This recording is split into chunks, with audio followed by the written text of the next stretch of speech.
Today is Monday, May 6, 2019. Welcome to this edition of Roland Unfiltered, broadcasting from Los Angeles, site of the 12th annual George Lopez Celebrity Golf Classic, benefiting kids affected by kidney disease. We'll be hearing today from the likes of Don Cheadle, Chris Spencer, also Jeffrey Osborne, Anthony Anderson, and of course George Lopez. Still got some news headlines. Avis Jones-DeWeaver will have those for us. Folks, it is time to bring the funk. Roland Unfiltered from L.A. He's got it. Whatever the miss, he's on it. Whatever it is, he's got the scoop, the fact, the find. And when it breaks, he's right on time and it's rolling. Best believe he's knowing. Putting it down from sports to news to politics. With entertainment just for kicks, he's rolling. Yeah, it's Uncle Roro, y'all. Yeah, it's Roland Martin. Rolling with Roland now. He's funky, he's fresh, he's real, the best. You know he's Roland Martin now.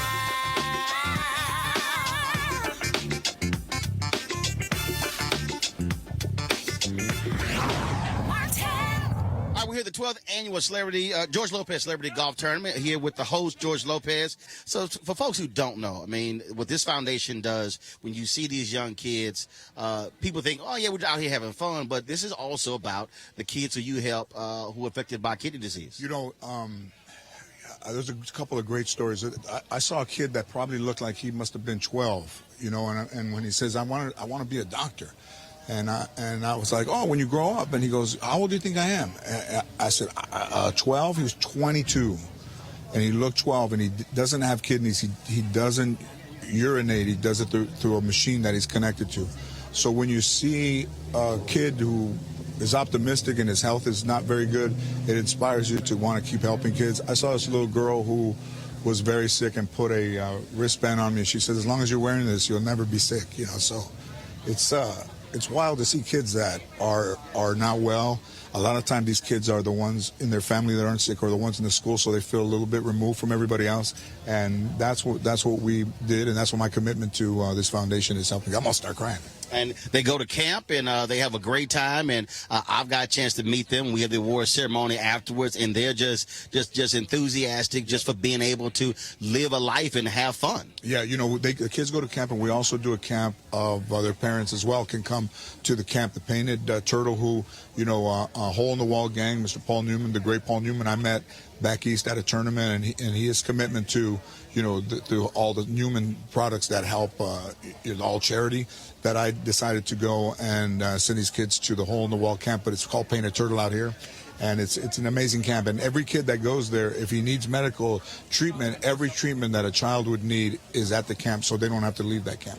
Well, see, that's why every year I tell them point blank that tell George, every Sunday and Monday, 1st in May, I'm going to be here, always be this man to support you and support these kids. Absolutely. Thank you. And the cart that we are in, the guy, tell him about this cart. There is an incredible artist who paints all around the world. His name is Alec Monopoly. He never allows you to see his face. He was a graffiti artist, started with graffiti artists during the crash in 2007-8. He started painting monopolies as a sign of financial distress in this country, and he just caught on as an artist. And he hand painted this golf cart. It's one of a kind, and it's got my sayings, it's got my colors, and I as a prince, every year I allow the king to use it. So I dropped the cart. So it's an irregular golf tournament because be bumping too. No, this thing bumps mad sounds, man. Right, they can hear this sucker in Nevada and Idaho. It's incredible. You do right. Best music that is played at my tournament is played from Roland Martin's piece. We're gonna go start the tournament. I think Eva Longoria hits the first ball. Well, we definitely got to see that. As tradition holds, the first ceremonial tee shot will be hit by someone we all know and the world loves. If you would please put your hands together for the very incredibly beautiful and talented and supporter of kids all around the world, Eva Longoria.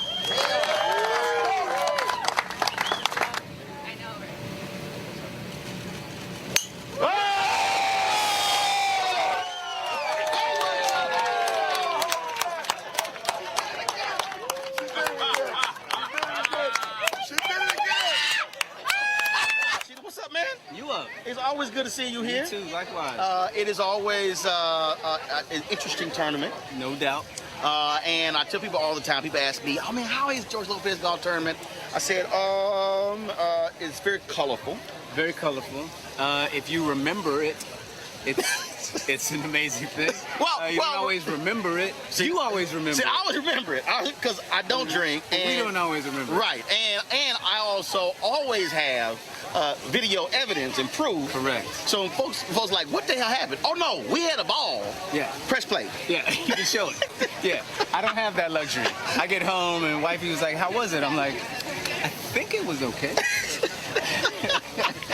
Now the first year, it had rained big time, and they made us walk. Yeah. And that was That's bad. That was rough. That's real rough. I mean, I don't walk when it's nice weather outside. You gotta walk in this mud. I felt like it was a prank. Yeah, because I literally said, "Oh no, we're driving," and I got you because I was interviewing you. He went, "No, I think we're actually walking." Yeah. And I was like, "Serious?" Like, yeah. Like, well, let me put this camera away. Right. I'm like, I got got camera, I got band. I said, I got 3-4 cameras. Yeah, no. All this sort of stuff. So here's the deal. So obviously, it's fun and stuff along those lines. But we always correspond on social media, and you have no problem letting folks know how you feel about political issues and things along those lines. And then I love it when people try to come at you as if I'm not gonna watch your stuff now because of your opinion. Yeah, that's great. I'm like, you weren't a fan to begin with. You know what I mean? It's like if you're gonna dip off because of someone has a different opinion about how you feel about politics, how you feel about race relations, what have you, I don't really count that as a real fan. You know what I mean? So I'm cool with people expressing their, you want to vote with your dollar. That's fine. I don't really mind that. You know, it's not required that everybody be down with what I think or down with what I put out into the world. And that's what we have. We have the right to express ourselves. Correct? Our First Amendment. Now I use this a lot of time in my speeches, and it is not a diss at all on George Clooney or Brad Pitt or guys like that. But I always say, it drives me crazy when I know the stuff that you've done on the continent of Africa and other places, and it's as if for mainstream folks, as if you don't even exist. And I always say, guys, look, there are other people who are doing some amazing things who are black, other than a couple of white guys. And again, not a diss on them, but that's also why I say, our media matters, because that's important to be highlighted, not just you in the movie, but literally the work that you do helping folks around the globe. Well, that's why I'm, always appreciative of what you do and how you show up for us and how you make sure that you put us on and people make people aware of those things. Because it's all fun. The Tinseltown and all this stuff is fun, but really, when you have this platform and you are able to bring attention to the people that need it and the people who've been doing the work long before we got into the space, long before I was a part of that. That's what's important, and that's when you really are able to use your celebrity for what it's good. What's up, champ? How you doing, bro? Absolutely. What's going on? What's going on? Of course, Oscar De La Hoya right there. So we're just sitting there chatting. Just walks by. But again, that to me, that really is important, because also the public needs to know and understand that that the work that you do, when you go out and you are in these countries and you're seeing these young folks and you're talking with these presidents and these other leaders, that's also important on the continent, because this is, of course, the year of return, 400 years. There's 29 Africans arriving in Virginia. And folks there also want to see us to say we need to have a relationship, a connection, and working together. Yeah, and again, that's why I'm always thankful of what you do and that you make that a priority, because we do need to show up in that way, and we do need to take advantage of what we have and try to come together and create a stronger voice. We always are stronger, together, and always have more impact with unity. So that's definitely the goal. Don Cheadle, brother, always good seeing you, man. Come on, always love your work, and we're going to have a little fun out here. Yeah, let's do it. In our ninth-some. Yeah, we got a big group, bro. We got a big group. It was like a wedding group. If we can't win this year with all the erasers on our team, then we don't deserve to win. All baby. See you out there. All right. Again, folks, that's Don Cheadle. You, of course, be sure to support him on social media and all projects that he has covered up as well. All right, folks, right now I'm going to toss this thing back to the studio. Avis Jones-DeWeaver, she's there with today's headlines. Avis, take it away. Thanks, Roland. In today's news, the new National Rifle Association President Carolyn Meadows has dismissed Representative Lucy McBath's congressional win, saying it was because of her minority status. She says, quote, "It is wrong to say, like McBath said, that the reason she won was because of her anti-gun stance. That didn't have anything to do with it. It had to do with being a minority female," end quote. She completely ignored the fact that McBath ran on a platform inspired by the shooting of her son, Jordan Davis, who was killed for playing his music too loud. Representative McBath fired back on Twitter saying, "Hi, NRA, it's time we clear something up. I won this race because after my son was senselessly murdered in 2012, I stood up to do something about it. I knew it was the time to fight back." Following up on a story we reported on Friday, Tennessee House Speaker Glenn Casada's top aide admits to using cocaine in the legislative office building before he became chief of staff. This comes just days after it was revealed that top aide Cade Cothran sent racist text messages that included racial slurs and other derogatory remarks about African Americans. Speaker Casada says he knew about the drug use and he's standing by his chief of staff. We'll keep you posted on this story. In Georgia, Mayor Teresa Kennerly of Houston is under fire for allegedly withholding a job candidate for consideration for city administrator because he's black.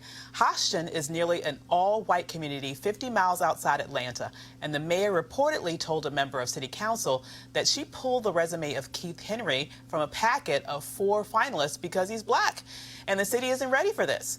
Mayor Kennerly denies making that statement. And beauty pageant history has been made. For the first time, Miss America, Miss Teen USA, and Miss USA are all black women.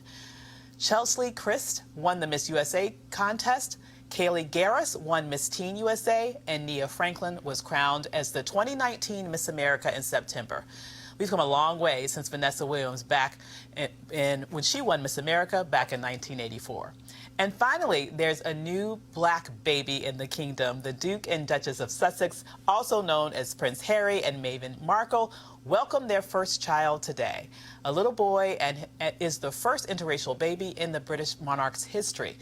This newborn is 7th in line to the British throne behind Prince Harry. Congratulations to the Duke and Duchess. Now let's go back to Roland at the George Lopez Golf Classic.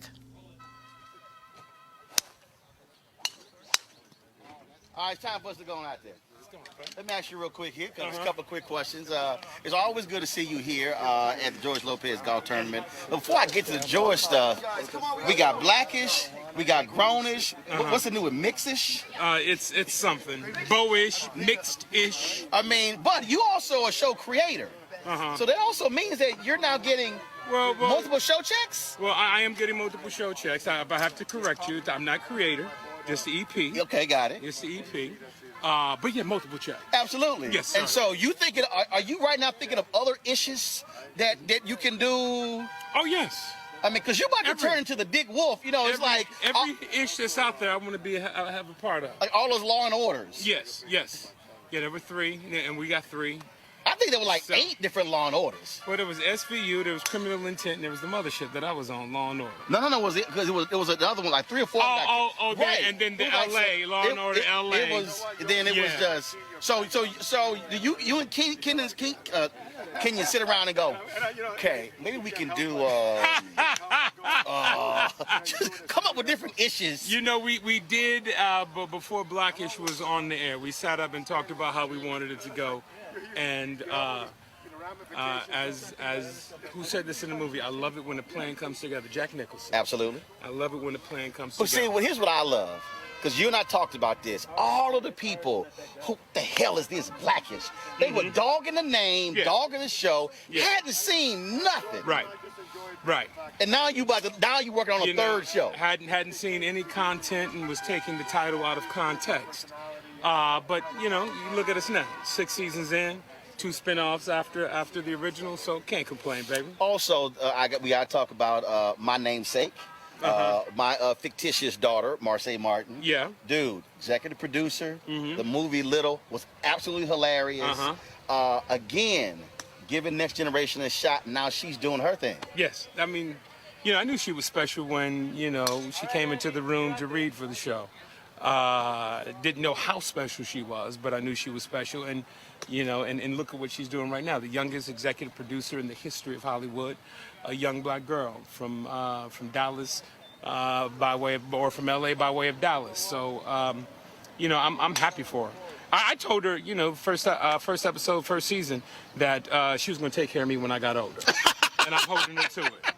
I'm holding her to it. And of course, your boy signs this major deal with Netflix. You know, first text I sent him was, "Can I hold something?"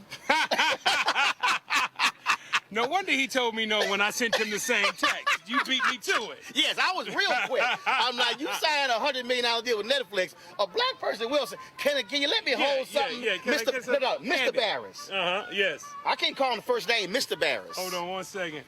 How you doing, baby? All right, y'all. Another one of the folks who regularly plays, Andy Garcia here. And Andy, because you won the Pebble Beach, right? Did y'all win that? I did win it, yeah, many years ago. Yeah, and 97, yeah. and oh no, and he comes out here, you know, he's got the whole, you know, and he picks his spot. He goes to the whole thing. He's a professional. Oh yeah, he's a professional now. He's a professional. Yeah. He's professional How's now. your back, man? You good? Back's good. Okay. Elbows fucked. Back's good. One goes, the other one goes. Hey, So again, folks, look, we gotta go tee off. go. Man, it's always good. Oh, I bet you are. Me too. Always good to see you, man. Always good to see you, Keep baby. doing your thing. Anthony Anderson, right here, Roland Martin Unfiltered. Roland Martin, Unfiltered. What's going on? You got your rocket stuff. You know, I gotta represent. All right, y'all. you, man. All right, y'all. So joining us right now, folks, Roland Martin Unfiltered, Jeffrey Osborne. Yes, I got the rocket stuff. So how many years now have you sang the national anthem to open the Lakers season? Well, I did it 32 years straight. 32 years straight. And I haven't done it in the last few years. Are you serious? Yeah, I had a little run-in with the organization. They kind of messed me up with the Kobe game. Right. So Kobe was retiring, so I go to him and I said, I always do it for you, put my schedule aside. I want to do Kobe's last game because I did his very first game. I said, Gotcha. okay.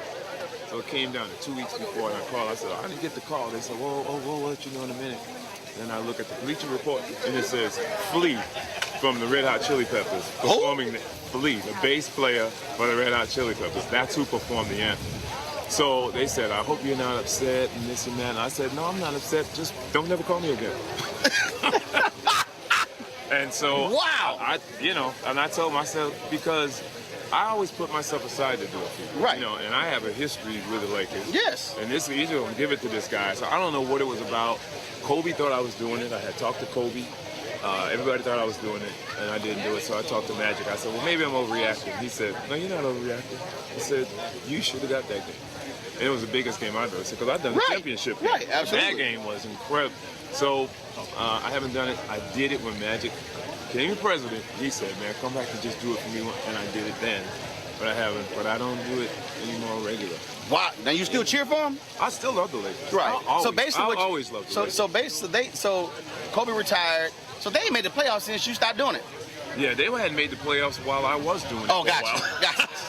Well, see, somebody asked me, they were like, why you wear your Rocket stuff? I said, I love to sit here and, like, stick it to LA fans. Like, last year, my Astros beat the Dodgers. And so I had all Astros my stuff on. Yeah, so this year, I said, I'm going to go ahead and wear the Rocket stuff. There you go. I got to. They pulled it off last night before last. Finally decided to go to the basket and go old school basketball. So I take out them damn long It's three-pointers. gonna be tough though, getting by those Warriors. Yeah, but bottom line No, I is think they're you the got only to put it team in. that could. Oh, I agree. I think they're the only team that could. Yeah, I don't think Portland and Denver can do it. No. I don't think they can do it. No. They can do it. Yeah. Now you're here, of course, just like I am every year, and we always do your classic as well. And I'm telling y'all, always. This guy's always at my classes. and we have a great time. So what would you say is the difference between George's tournament and yours? Well, the biggest difference is mine is in Rhode Island. Right. So it's harder to get people to travel 3,000 miles. Okay, let me say this here. What Jeffrey's really saying, he has to import black people. I gotta fly people. You've got to import black people. George just has to fly you. I got to fly like 30, 40 more Don't fly people. me, I fly myself. But he got black people he can draw from. Jeffrey lives, all right, the population of Rhode Island increases every August at the Jeffrey Osborne Classic. But this year's in July. I got the email from your dog. Yeah, and it's back in Rhode Island. Oh, really? Not at Foxwoods this year. Okay. Yeah. We went back. Foxwoods had a big, the CEO passed. Oh. And I had a 2-year contract with them, and he passed, and then they turned it over to a tribal member, and the tribal member is trying to cut money to save the tribe. See, that's what happens. Got it. They shouldn't have him. So you're going back I'm taking it back to Rhode Island. I have more support in Rhode Island anyway. And of course, it was that's where you're from. That's where I'm from. That's home as well. And all the charities are from Rhode Island still. Gotcha. So I'm going to bring it back to Rhode Island. And that's the thing that people don't realize. One of the reasons, and again, people watching, they may be thinking, well, we're just talking about, golf with it. But the reality is, you have kids who are directly impacted by the money raised from this tournament and your tournament as well. Right, exactly. And that's what it's all about. It's about, I feel better going home and giving back rather than being here. So everybody has a tournament in LA. So for me to go back home, it definitely has more impact for me, and it's nice to be able to give back. It's something my mama taught me. And last year, we did not have the softball tournament because you literally were causing a whole bunch of people to have to go to rehab. There were some injuries. Yeah, some. Let's see, James Worthy, Johnny Gill. Johnny pulled his ass muscle. Yeah, he did. And he keeps trying to say he didn't. Oh, no, he but did. we were all there. No, and you had to call the doctor. I had to take the doctor. Yeah, Johnny Gill pulled his right ass muscle. Yes, he did. Because he wouldn't stretch before the softball. Right, exactly. So now, what is the bowling? No, we did bowling last year. We're not going to do it anymore. We're just going to have the comedy show this year. Right. Comedy show and then the welcome. He trying to make sure nobody get injured. Yeah, because they probably injured shoulders playing bowling. They're doing bowling as well. Now, follow you on Instagram. You did all kind of touring, but did you also drop a new project? It's been a year almost now since the new project was out. Right? It's called Worth It All. Worth It All. Yeah, exactly. Now, I got to ask you this. This will be the last question here. Is it hard though to have so many hits and your fan base wants to hear just the hits, but you're still an artist who wants to put out stuff? Like the OJs just dropped their last studio album, and it's a new album, and so an artist, you still got stuff that you want to do that's new. That's right. But I always feel that doing too much new stuff loses an audience, because they came to hear your hits. So I hate to go to a show and some artist does their whole new album. No, you're right. So I may do 1, 2 at the most from the new album, but I try to give people what they came for. They came to hear the hits. All right. Jeffrey Osborne, always good to see you, baby. Oh, I mean, that was a fun out here. Oh, yeah. All right, we'll do the woo-woo out there. Appreciate it, baby. All right, now. Yeah, Jeffrey Osborne there, folks. Again, lots of folks who are here at the George Lopez 12th Annual Celebrity Golf Classic. Going to go to another break right now, and we'll be back right here. Roland Martin Unfiltered. Back in a moment.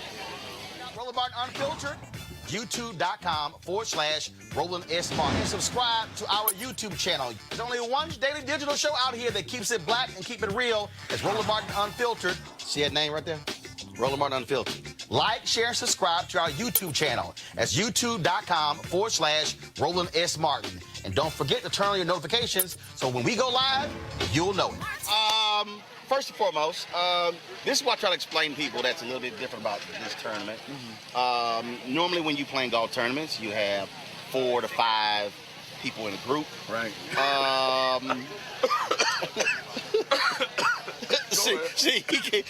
He knows. This is, you might have 7, 8, 9. You might see less people in Earth, Wind, and Fire than in these golf groups. Yeah. I mean, that's what's a little different about this Last tournament. time you played with George, you were in the first group, I remember. Yeah, and it was a 9-some. At least. Yeah. And we added a couple of people. Plus the photographers and the reporters that was following y'all, so it was a lot. Yeah. But the actual number of players, and then what gets me, so do you recall ever what your team shot in this tournament? Never. I know we've never won. I mean, they keep asking me, and I'm going, I don't know. Yeah. Because this is not actually about winning. No, it's about the camaraderie, the food, the after party. Right. And getting to see people who are on TV. that you don't get to see. I get to see this dude 2 or 3 times a year, so it's great that, you know, he brings this tournament. He has this tournament. He gets to bring all of us together. And definitely get to hang out. And then when you talk about, of course, the other difference is normally golf is quiet. Oh, yeah. Normally it's shh, hush. Not here. No. It's don't expect it. No, it's extremely loud. It should be extremely loud golf. It should be extreme golf. Now let me tell you something. So I was here. I guess it was about a year and a half ago, and Chris, Buddy Lewis, myself, we decided to go play golf.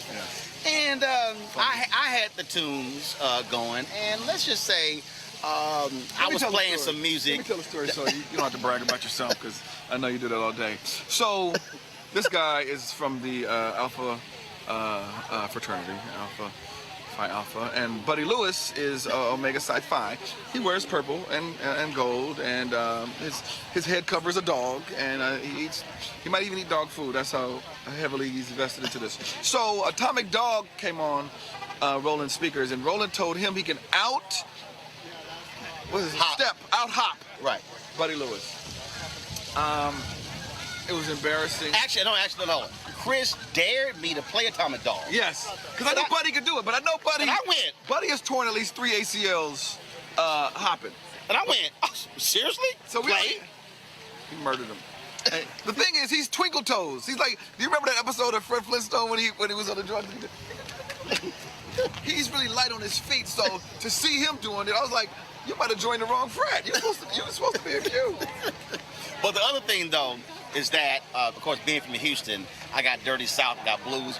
I was playing some stuff. My God, yes. See, that was the story I had never heard. This stuff I had never heard. Who'd you put me on to? Chris was like, what's the dude? They don't play this up here. The side chick song.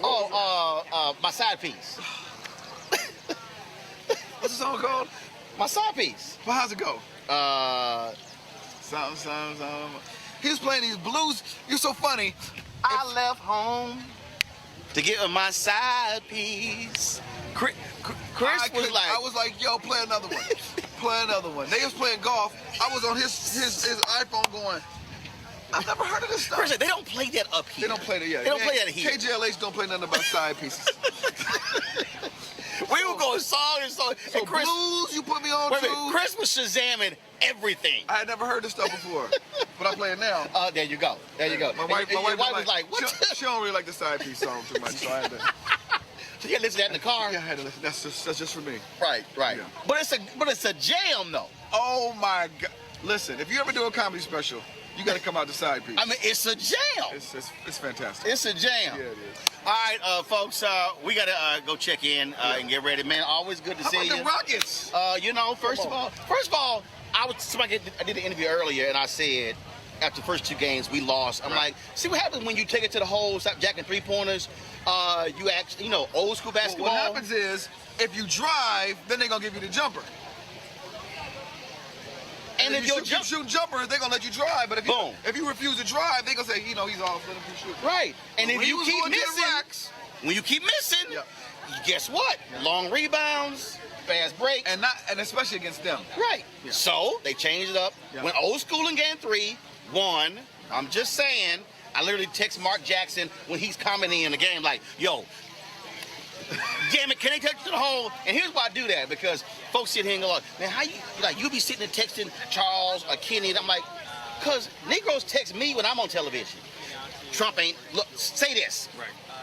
I'm one of them. So my deal is like, if you're going to hit me, I'm going to hit you. All right, y'all. Chris, we about to go get ready. Of course, that's another one of them. I forgot that little fraternity you in. So, all right, Chris. All right, folks. Again, we're here at the George Lopez 12th Annual Celebrity Golf Classic. Got to go to a break right now. I'll be back. Roland Martin Unfiltered. You want to support Roland Martin Unfiltered? Be sure to join our Bring the Funk fan club. Every dollar that you give to us supports our daily digital show. There's only one daily digital show out here that keeps it black and keep it real as Roland Martin Unfiltered. Support the Roland Martin Unfiltered daily digital show by going to RolandMartinUnfiltered.com. Our goal is to get 20,000 of our fans contributing $50 each for the whole year. You can make this possible. RolandMartinUnfiltered.com. All right, John, so let's talk about Camelot's End. So for a lot of people who are not political junkies, look, they know Carter was president, then, of course, ran against Reagan. He lost, and people said Carter was a horrible president. And so what really were you trying to achieve with this book? I did not, Roland, set out to write this book to tell a lesson, to like impart some, to impart some lesson to people. I really was attracted to it because I thought it was a great story. And I know that sounds maybe a little hokey, but I was born in '77, 3 years before all this went down. And I heard about this story back in 2013. I was at a Democratic meeting here in D.C. I ran into two operatives who were at the convention in 1980, which is the photo on the cover. And they tell me the story about, hey, Jimmy Carter, on the last night of the convention, was chasing a drunk Ted Kennedy around the stage on live national television. Right. And I said, really? That happened? And so it was just a series of moments where I just thought, wow, that really happened. And actually, a few minutes after I heard that story, I ran into Anita Dunn, who worked she was a young person in the Carter White House at that time, went on to become an advisor to Obama. And she told me about how this whole fight divided the Democrats throughout the 1980s and into the 90s. And so I thought, okay, there's a lot of really interesting stuff there that we don't know about 1980 or we don't focus on because everybody just talks about Ronald Reagan. Right. And there's some historical scope there. And as I got into it, I realized, okay, 1980 was the point at which the Democratic coalition that had kept them in power as the dominant party since 1932 and the New Deal until basically 1980. That's when it really kind of finally fractured because the Democrats lost the South pretty much for good. I mean, Clinton won it back some in the 90s, but that coalition never came back. Well, what was interesting, though, but not even just focused on 1980, was as I was reading this book, people also don't quite understand that here you had Carter, who runs for president from the Deep South. Yeah. You're just coming out of the Black Freedom Movement, the Civil Rights Movement. Yeah. And so which I had not really understood before, was Carter appealing to racists, appealing to that George Wallace wing of the party to ensure that he got elected governor, but then also having to still appeal to them to be elected president. Yeah. Yeah, so in 1966, he runs for governor and loses. He ran as a moderate on race in that year, and 4 years later, he had learned his lesson. And in 1970, he runs for governor of Georgia and runs a campaign that in some ways overtly appeals to the George Wallace white supremacist vote, and in other ways, he kind of looks the other way, as some of his operatives put out flyers showing Sanders, his opponent in the Democratic primary, getting champagne poured over his head by a black member of the Atlanta Hawks. And Sanders himself, who was the former governor, said, this is them trying to make me look like I love African Americans. And he didn't use the word African Americans. And so, what's really interesting about the difference between 66 and 70 is the fact that Carter had a spiritual awakening in the wake of 1966. He spent time knocking on doors and proselytizing on behalf of a Baptist church up in Massachusetts, and had basically a born-again Christian experience during that time, while he was also reading Christian philosopher Reinhold Niebuhr, who allowed him to kind of wed a realpolitik, pragmatic lens to this sense of I am divinely sort of, sent out to be a politician. There's a lot there that I'm talking about, and I'm going to get to the presidential in a minute, but I think what you have there is that he was willing to look past some of the ugly elements of his 1970 campaign on race by seeing himself as somebody who was on a mission from God in some ways. But it speaks to, though, this reality of our politics. Yeah. That many of these candidates could not run as purists, could not run as fully embracing a white Southerner, fully embracing the issue of civil rights. It's not like in Jimmy Carter's history, he was this bigoted man who joined the Klan. Right. That wasn't the whole deal. Right. But in essence, he had to make a deal with the devil. That's right. That if I want to ascend to higher office, I'm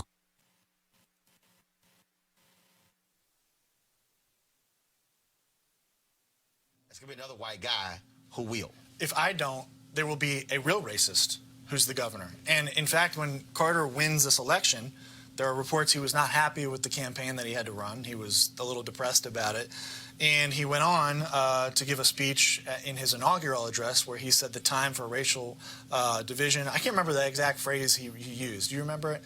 But he basically said that the time for racial white superiority is over. And then all of a sudden, the racists were going like, yo, dude, what the hell? Exactly. We just voted for you. So basically, he pulled a bait and switch on the white supremacists. There's a lot of moral complexity here to the idea of running a campaign that is doing things that are ugly in order to, in some ways, defeat those elements. And when you think of Jimmy Carter today, people think of quiet, soft, meek, Habitat for Humanity, him still teaching Bible study. But the reality is, I mean, this was a hardcore, I'm going to get what I want politician. Oh, yeah. Oh, yeah. Yeah. There were people that said, don't pay attention to that smile. That smile does not mean a thing. Because I think it's helpful to remember, he grew up in rural Georgia, southwest Georgia. He grew up on a farm. His dad was a successful farmer, but they grew up without toilet paper. Mm-hmm. They grew up without running water and electricity until he was about 10 or 12 years old. And he just willed himself to the Naval Academy. He willed himself up the chain in the Navy, and he willed himself into the state Senate. He had to overcome some incredible barriers just to even get into the state Senate in Georgia, and then he became governor, all by just sheer force of will. And when you add in the stuff that he incorporated into his worldview through Reinhold Niebuhr and that philosophy, you have iron will and then a sense of divine mandate. And the chapter on Hunter S. Thompson, where he talks about Carter giving a populist speech, where this is as governor after he's elected. Right. He's telling the establishment in Georgia, basically, when Martin Luther King came here, you didn't embrace him.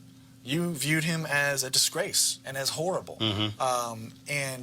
That was a speech that Hunter S. Thompson then took and played for people around the country as an example of how when Carter wanted to be a hard-edged politician, tough as nails, he could do it. Now, half his book is Jimmy Carter. The other half is Senator Ted Kennedy. Yeah.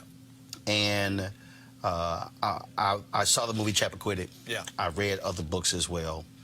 But reading this was the first time I really, in reading it, got an understanding where Ted Kennedy had no clue why in the hell he was running for president. I mean, just reading that transcript, how he just could not answer basic questions. Mm-hmm. It was as if a guy was running, we talk about divine order, it was sort of like, this is owed to me, but it was also a curse. It was, and I'm just going, was he that bad at answering questions? Mm-hmm. That was just wild. Yeah, and the Mudd interview, Roger Mudd was the CBS reporter who interviewed him, and everybody remembers that he had a bad answer to the question of why do you want to be president, which is what you're basically getting at right now. He couldn't answer it. Yeah, but I think his answer to that question was kind of boilerplate, and everybody talks about that answer as so terrible. If you really look at it just in isolation, it's not a great answer. It's also not a disastrous answer. What it revealed was what you're talking about, which is that he felt entitled to the job. And in the fall of 1979, just before this interview takes place, Jimmy Carter is in so much political trouble. He's 2-1.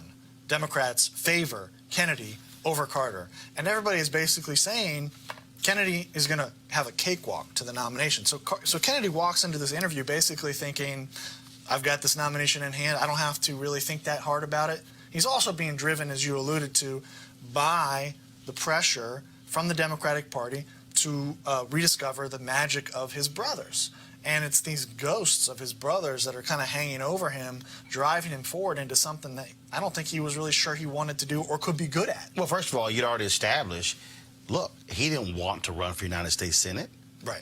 But Dad was making what Dad said. I paid for that seat. Right. You're running for it. Right. And so here was a guy who his whole life was, the short, fat, chubby one, the one who really wasn't that smart. And it was sort of like, no, you're going to do this. You were forced into it. And so even though you reflect on him being the lying of the Senate and everything,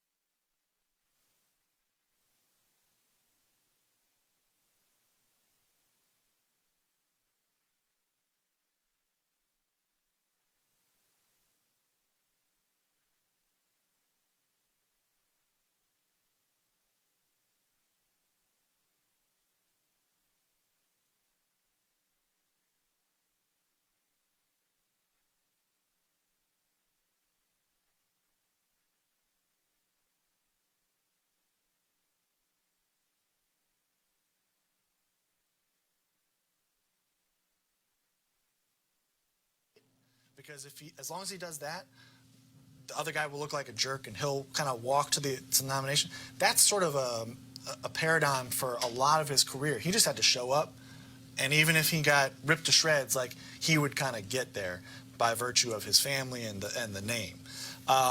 And you look at that life of doing something that you're not really sure you want to do. That had to be part of why he was troubled with alcoholism and a lot of misbehavior in his private life. And it was stunning to see how these two just did not get along. Yeah. And how you get this one figure who was this devout Christian, and then I'm sure he's thinking the person I'm talking to is just the paragon of evil. And then Kennedy is probably thinking, I got this self-righteous SOB who thinks he knows what's best. Right. And they just flat out did not like each other. Yeah. Yeah, and it's funny because Carter's self-righteousness still is a problem for him today. I was just talking earlier today with Jen Palmieri, who was an advisor to Clinton. We had a long conversation about a number of things, but we ended up talking about this book, and she said all of the ex-presidents really don't like Jimmy Carter.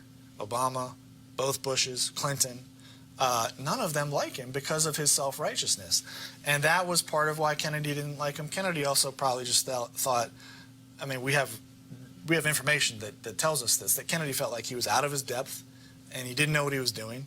And he was he was wrecking an opportunity for Democrats to take the country in a positive direction at a time when the country really badly needed leadership. Well, it's hilarious to me, though, when you say that, because even though Carter was very hardcore politician. Yeah. I've often said that Democrats have made a mistake by pushing Jimmy Carter to the side. Yeah. I've always believed they made that mistake because here is someone who has had an amazing post-presidency, a person who can offer a vision that is not necessarily driven by politics. Yeah. And I'm going to get to a second where the issue of character came up. But really somebody who can issue a clarion call where self-righteousness is important. And I think if you look at Clinton and Obama, your Democratic presidents, I think you look at folks who were deal makers, individuals who didn't necessarily have that. And I think his faith is a huge part of it. Oh, yeah. So I don't understand how you have a Democrat who was former president, who's a strong evangelical, and you don't use him. Yeah. I'm sorry, it's the dumbest thing in the world to me. I've never understood that. I agree. I think we do a disservice to ourselves when we talk about Jimmy Carter in such a one-dimensional way. We've touched on his weaknesses, but as you mentioned, his post-presidency has been remarkable. and exemplary. And he's done an incredible amount of good. And I think when you even talk about it in terms of electoral, pragmatic politics, let's look at 2020. Let's look at, you know, you and I have talked about this. Are there Trump voters out there that could go for a Democratic nominee? That's open to debate. But I would say that the way that Democrats have been positioning themselves on abortion of late is reducing the number of people who are in that pool of people who voted for Trump that could vote for a Democrat. Because let's face it, I grew up in a family that was largely apolitical, largely white evangelical fundamentalist, and our lack of political involvement was augmented by one issue: abortion. And that shaped our political worldview.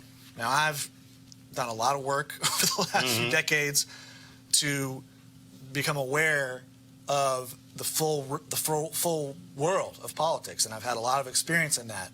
But I still talk to family members who are in that world, and they're not like in the hills of Kentucky. They live in Montgomery County, Maryland, 30 miles north of here.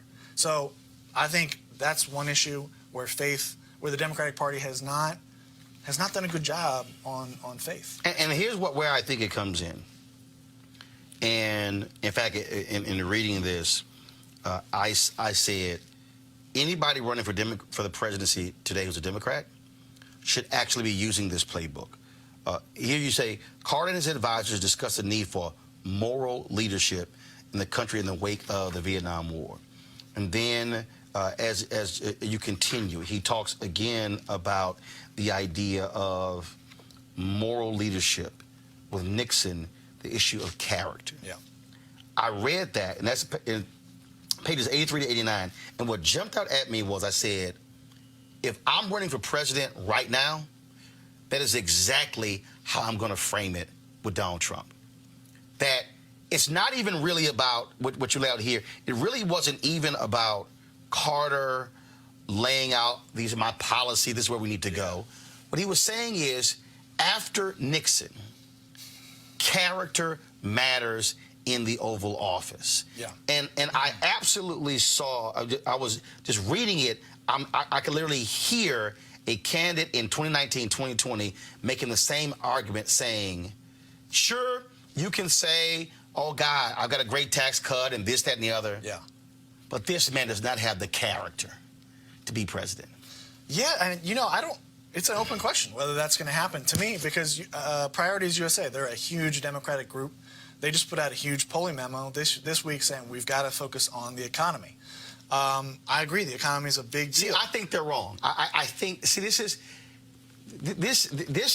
to me is where, again, if you take the self-righteousness of Jimmy Carter, yeah.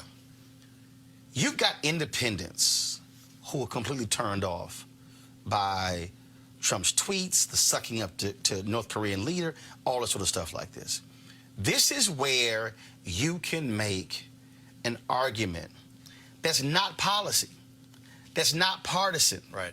That's not left, right, red, blue, right. That's not south, north, east coast, west coast. The argument is simply, we need to return to a day where you actually trust what the president says. Yeah. Return to a day where you wake up and you don't have to ask the question, is he lying today? Where you don't have literally fact checkers going, he's about to approach 10,000 lies in this presidency. I think, again, if they read just those 6 pages and they read how Carter saw the country, I do believe where we are right now is a character, moral leadership question. Here's where I think the Democratic Party might have a part of a challenge in getting to what you're talking about. Their coalition is two big constituencies in the Democratic coalition are upper educated, suburban whites, and African Americans, right?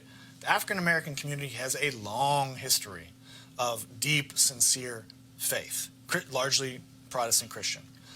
Younger generations, maybe a little less so, yep. But largely still that's a big flavor of the African American community. The upper educated white suburbans, increasingly not as much religious. And so I think there's a challenge there for the Democrats. So that's why I think it's split, though. Yeah. I think when you make the character argument and the moral leadership argument, you're not making a faith argument. Okay. What you're making is an argument that return to an America where you want your child to be proud of who is president. Yeah. Return to the day when, no matter if they were Republican or Democrat, you didn't wake up saying the president's a liar. Yeah. Return to the day where it did matter if the president slept with a porn star. See, I'm not making a faith argument. Yeah. I think what jumped out at me was, if you're making a moral character argument, I think what you're saying to America is, we've got to get away from what you guys did, and that is, damn a strong president of moral character like Obama, and let's elect a heathen. And I think Republicans are embarrassed by this guy. Oh, yeah. I think certainly independents and Democrats, women as well. I just think if Democrats try to make this a complete policy deal, you're losing the piece where people say, yes, I appreciate the tax cut. Yes, I might like this. Yes, I might appreciate these type of judges, but I simply cannot tolerate the integrity and the character of the person. I just think that that's a thing that if they would read that and understand where Carter was coming from, they would have the ability to, I think, to appeal to some people. Yeah, I agree. I think one of the questions would be how compelling and powerful that message can be without faith, which drove Carter. And it's an open question. I'm not arguing that you can't have a powerful moral message without a sort of faith component to it. I think faith component adds a lot, though. Oh, absolutely. Yeah. As well, because it serves as the foundation of who you are. Yeah. You going through this primary, here you got Kennedy and Carter. They're going after each other. And what was crazy to me is reading it, and Carter just dusted Kennedy. And Kennedy wouldn't give up. It was essentially him saying, I'm going to be the complete thorn in your side. Yeah. No matter what. Doesn't matter how bad I'm getting beat. Doesn't matter. Whatever the heck, I'm not quitting. Yeah. Yeah, and you know, one person who predicted that Carter was going to whip Kennedy was Henry Kissinger, which is kind of an interesting, little note of history. Carter certainly did things strategically to whip Kennedy, but Carter got a huge assist from the Ayatollah in Iran, because when the hostages were taken this was 3 days before Kennedy announced his candidacy. The hostages in Tehran are taken at the embassy, and overnight the Iowa caucuses, which are in January, go from Carter versus Kennedy, and now all of a sudden it's Carter versus the Ayatollah, because the voters are looking at this as a rally behind the President of the United States. They're looking at this as, if I don't vote for Carter, then I am sort of weakening him at a time when we all need to be behind him as he goes up against the Ayatollah of Iran and the fundamentalists in Tehran who have our people in prison, basically. And so that really made it hard for Kennedy to do anything. He couldn't criticize Carter. He couldn't really talk about the hostages. He couldn't get in the news. And so I was not the best place for a celebrity politician from the Northeast anyway, especially with his background and his baggage. And that just made it really tough sledding for him. When you take us through going through those primaries and then going to the convention, the whole reset with Kennedy, money and everything along those lines, it was compelling to see how deeply wounded Carter was and how, in many ways, he was desperate for the validation of Kennedy.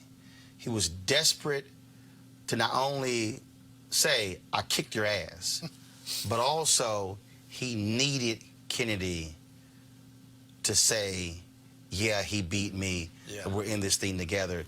And the fact that Kennedy wouldn't give it to him. I mean, that, as you described that scene of Kennedy's speech, and then when Carter gets a nomination, and then the limo comes, and he's taking his time, and he's bringing everybody else up, and how his whole deal was, I don't give a damn about this guy who's the president. Right. No, and one historian said it was like Kennedy had showed up at the wedding of his chauffeur with Carter, the incumbent president, who had just given his acceptance speech after winning renomination, as the chauffeur. And, you know, Carter wanted to have the pose, as you mentioned, of hands together with Kennedy. And Kennedy made him chase him around the stage for a good 5 minutes. There are conflicting reports about whether Kennedy was drunk. I've come to believe that Kennedy had definitely been drinking. Bob Shrum, who's probably a mutual friend of ours, says, maybe not, I don't know. But you're looking at me like, no. But Bob Shrum was with Kennedy, and he insists that he wasn't drunk. I've come to believe that it was probably the difference between 2 Jack and Cokes and like 5 Jack and Cokes. Right. You know? But yeah, I mean, it was probably the most humiliating moment of Carter's political career. So if you think about that whole dysfunction between Carter, Kennedy, tearing apart the party, opens the door for Reagan to win. Right. What can Democrats today learn from this? Because when you see Clinton folks leaking stuff about Senator Sanders flying charter planes, and them still not being over that, the Sanders people still being pissed off, saying it was stolen from us, and now you have other candidates who are now running as well, and then people are going, yo, you guys, if you keep this up, you're going to guarantee this guy wins. Right. What do you think Democrats today, not just people who are running, but actual voters, what should they learn from what the craziness that happened between President Jimmy Carter, and Senator Ted Kennedy? Well, I think there's different lessons for voters, and there's different lessons for Democratic operatives. For the operatives, you're kind of getting to it. There's a difference between really aggressive, robust debate over where the party should be, where the country should be, the qualifications of the candidates, all that. That's all fair game. It's when you start playing dirty that you're probably crossing a line, and it's where you're putting the desire to win ahead of the good of the party and the country, maybe. I think that's one lesson. I think for the voter, you know, it's not really that different from what I would say to them most of the time, which is keep your eye on the ball. You know, I don't think you really need to read too many stories about which operatives are signing up for who. Keep your eye on which issues you think are most important to the country, and do your homework. Look at what the candidates are saying about the top 5 issues to you. Educate yourself, because it's all out there. And then, you know, do the job you can do with your social network, with your peers, to make these issues on their radar. Was it surprising to you that these two never really made up? Not really. The thing that did surprise me was that when I interviewed Carter, I asked him if Ted Kennedy ever kind of got redemption. And he made a comment to me that indicated that he had come a little ways from where he was in the past. Because even 8 years after that election, he couldn't say anything nice about Teddy Kennedy at the '88 convention. But he said something really nice about Ted Kennedy. He said, I don't think he needed redemption. I think he was one of the greatest senators who ever lived. And that was a pretty...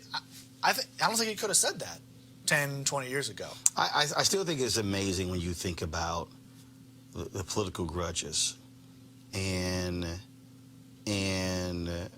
how they continue, and how even when people try to put them together, how they still never really gelled.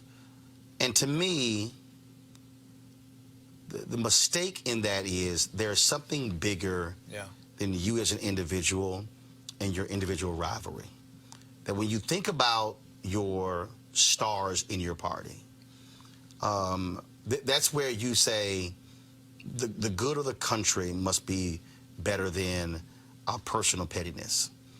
And I think that that's one of the things that I think resonates today.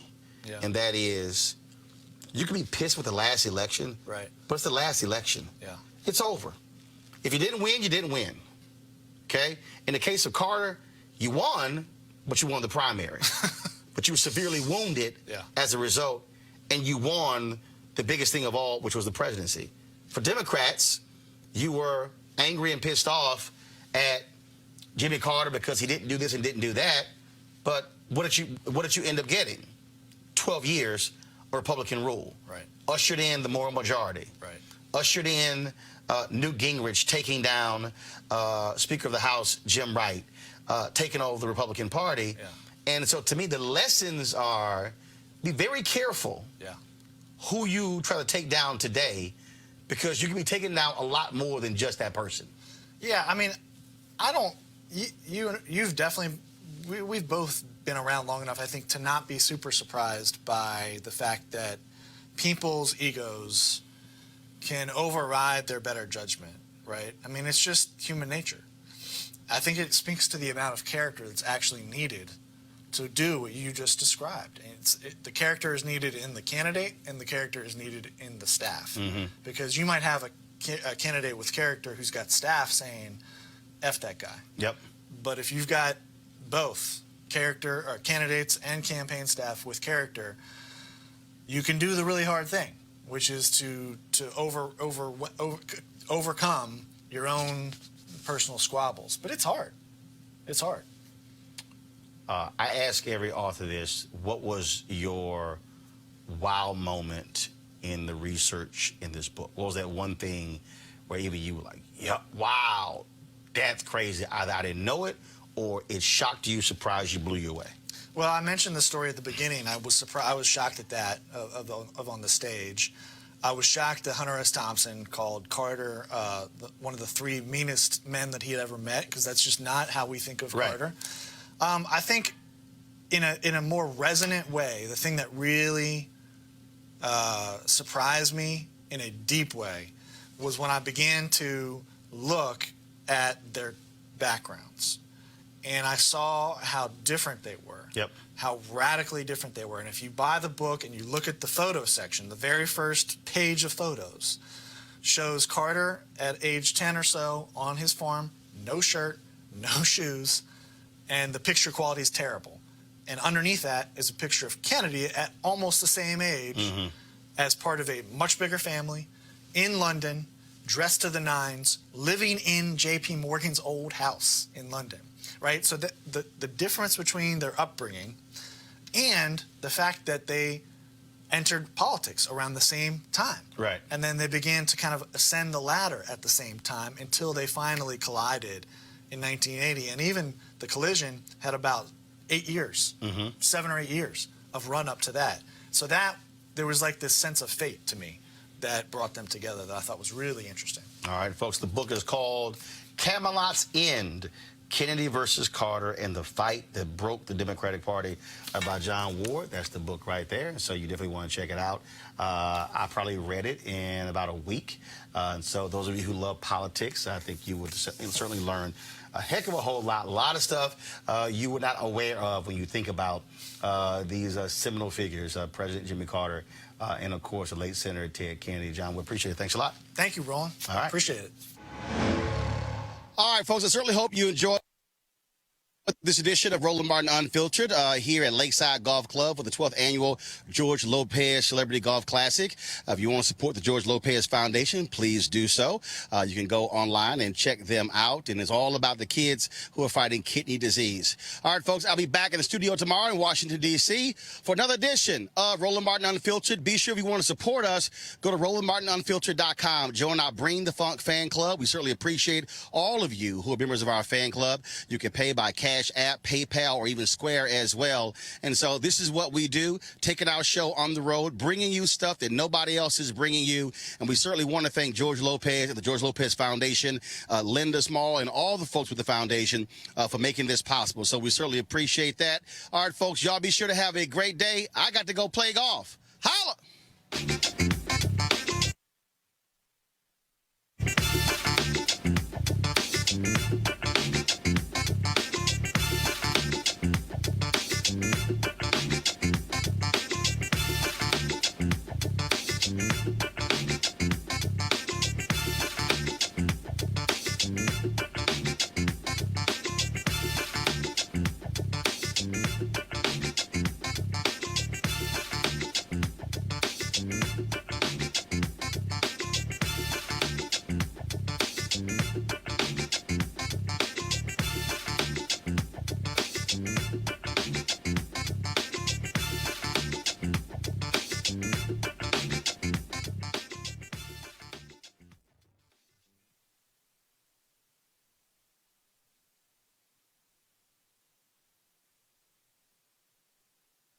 Hey fam, want to check out Roland Martin Unfiltered, the blackest show on all of digital, cable, and broadcast. Check out our audio podcast. There's only one daily digital show out here that keeps it black and keep it real. It's Roland Martin Unfiltered. Press play. You want to support Roland Martin Unfiltered? Be sure to join our Bring the Funk fan club. Every dollar that you give to us supports our daily digital show. There's only one daily digital show out here that keeps it black and keep it real. It's Roland Martin Unfiltered. Support the Roland Martin Unfiltered daily digital show by going to RolandMartinUnfiltered.com. Our goal is to get 20,000 of our fans contributing $50 each for the whole year. You can make this possible. RolandMartinUnfiltered.com. You want to check out Roland Martin Unfiltered? YouTube.com/Roland S. Martin. And subscribe to our YouTube channel. There's only one daily digital show out here that keeps it black and keep it real. It's Roland Martin Unfiltered. See that name right there? Roland Martin Unfiltered. Like, share, and subscribe to our YouTube channel. That's YouTube.com/Roland S. Martin. And don't forget to turn on your notifications so when we go live, you'll know it.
Hey fam, want to check out Roland Martin Unfiltered, the blackest show on all of digital, cable, and broadcast. Check out our audio podcast.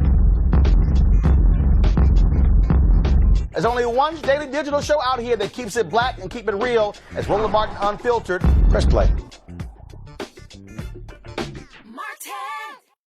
You want to support Roland Martin Unfiltered? Be sure to join our Bring the Funk fan club. Every dollar that you give to us supports our daily digital show. There's only one daily digital show out here that keeps it black and keep it real. It's Roland Martin Unfiltered. Support the Roland Martin Unfiltered daily digital show by going to RolandMartinUnfiltered.com. Our goal is to get 20,000 of our fans contributing $50 each for the whole year. You can make this possible. RolandMartinUnfiltered.com.